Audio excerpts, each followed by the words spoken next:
بسم اللہ الرحمن الرحیم۔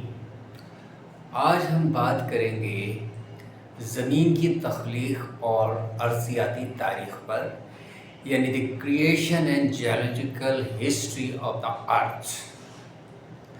آج سے تقریباً 4.6 بلین سال پہلے سورج وجود میں آیا تو اس کے گرد و غبار کے بادل آپس میں ٹکرا کر جمع ہونے لگے اور آہستہ آہستہ ایک گرم پگھلا ہوا کرہ وجود میں آیا جو کہ آج ہماری زمین کی شکل میں موجود ہے۔ اس کا ابتدائی درجہ حرارت 1200 ڈگری سینٹی گریڈ تھا۔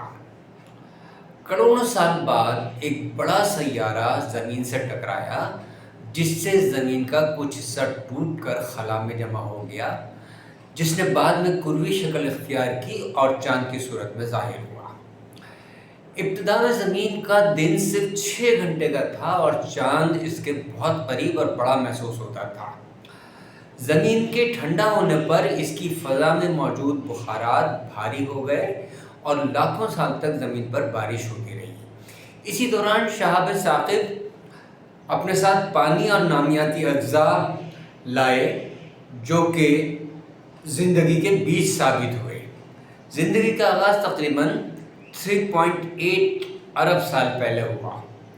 سمندروں میں موجود کیمیائی مادوں نے بنیادی حیاتی اجزاء یعنی امینو ایسڈز سب سے پہلے مائکرو زندگی یعنی مائکرو آرگنزم پیدا ہوئی۔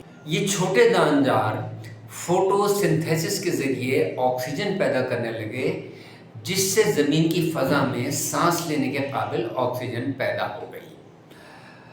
پھر 250 سے 540 ملین سال پہلے سمندروں میں جانداروں کا ارتقاء ہوا اور اس کے نتیجے میں خشکی پر بھی زندگی وجود میں آئی۔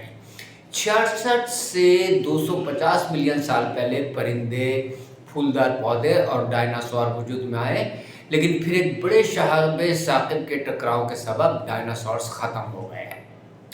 پھر تقریباً 66 ملین سال پہلے مامالیہ جانور اور انسان وجود میں آئے۔ پہاڑ، دریا، بر اعظم اپنی موجودہ شکل میں آئے۔ زمین کا موجودہ نظام آج بھی متحرک ہے۔ اس کی ٹیکٹونک پلیٹس آج بھی حرکت کرتی رہتی ہیں جس سے زلزلے، آتش فشاں پہاڑ بنتے رہتے ہیں۔ تمام تر گفتگو سے نتیجہ اخذ ہوتا ہے کہ ہر شے بالآخر فنا ہونے والی ہے، صرف ذات الہی ہے جو ہمیشہ باقی رہے گی۔ شکریہ۔